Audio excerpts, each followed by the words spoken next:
অনেক দিয়েছেন, হ্যাঁ, গত ৭৫ বছর ধরে সবাইকে ভোট দিয়েছেন। এবার মহারাজার পার্টি, চিত্রমাতার পার্টি আনারস চিহ্নে ভোট দিয়ে জয়যুক্ত হবে। ঠিক আছে?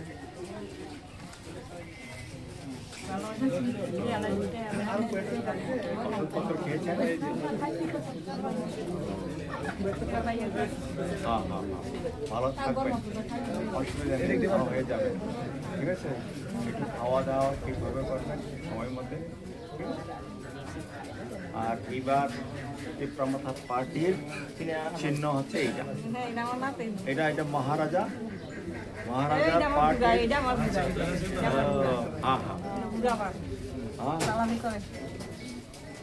আমরা আপনারা সবাই মিলে অনেক গুরুত্ব দিয়েছি, অনেক রাজনীতি করা হয়েছে।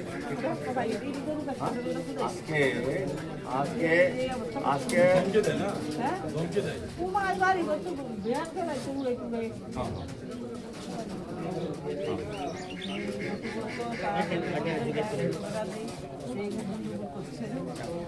তাদেরকে বলে দেবেন, আমরা ত্রিপুরাবাসী, আমরা অনেক রাজনীতি করছি, রাজনীতি করে আমাদের ত্রিপুরাবাসীর মঙ্গল হয়নি।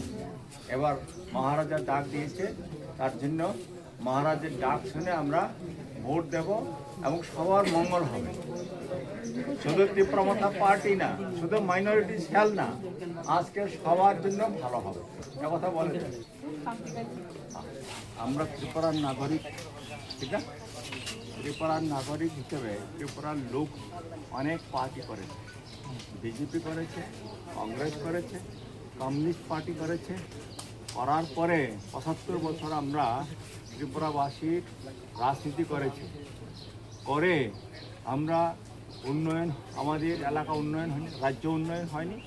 আমাদের ত্রিপুরা রাজ্যবাসীর সেই অধিকার, হ্যাঁ, সে এটা তো এডিসি এলাকার মধ্যে পড়ে। এডিসি এলাকাতে যেটা ল্যান্ড অ্যালটমেন্ট পাওয়ার কথা, এটা অ্যালটমেন্ট হয়েছে। তো রিজার্ভ ফরেস্ট হলে পরে তো তারপরে তো এখানে পাট্টা ল্যান্ড হতে পারে। যদিও এটা নন ট্রাইবেলের ক্ষেত্রে অনেকটা রুলস রেগুলেশন শক্ত আছে, তারপরেও এটা হতে পারে। কেমন?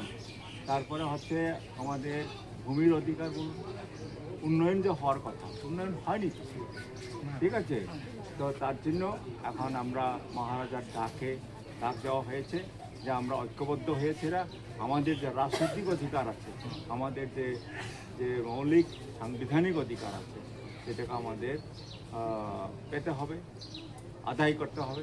তার জন্য রাজনৈতিকভাবে বিভাজিত হয়ে না থাকা আমরা ঐক্যবদ্ধ হতে হবে একটা পার্টিতে।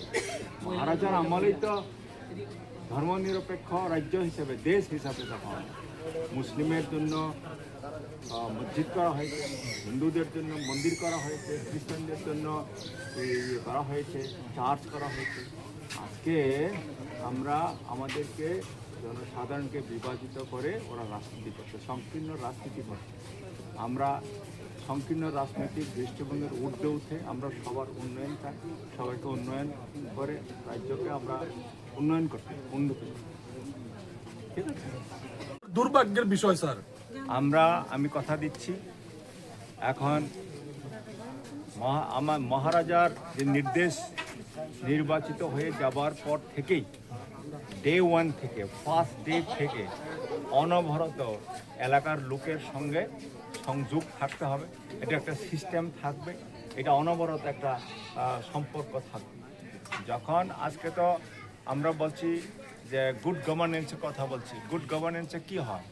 যখন গভর্নমেন্ট আর সিটিজেনের মধ্যে যখন গ্যাপ হয়ে যায়, তখনই তো দুর্গতি আসে, উন্নয়ন হয় না। কিন্তু আমরা চাইছি এখন আমরা এডিসিতে হোক, রাজ্য সরকারই হোক, সরকার গঠন করার পরে মানুষের সঙ্গে আমরা অনবরত আমরা সম্পর্ক রাখব এবং যা কিছু করার এলাকার লোকেদের সঙ্গে কথা বলেই আমরা করব। ঠিক আছে? ওকে।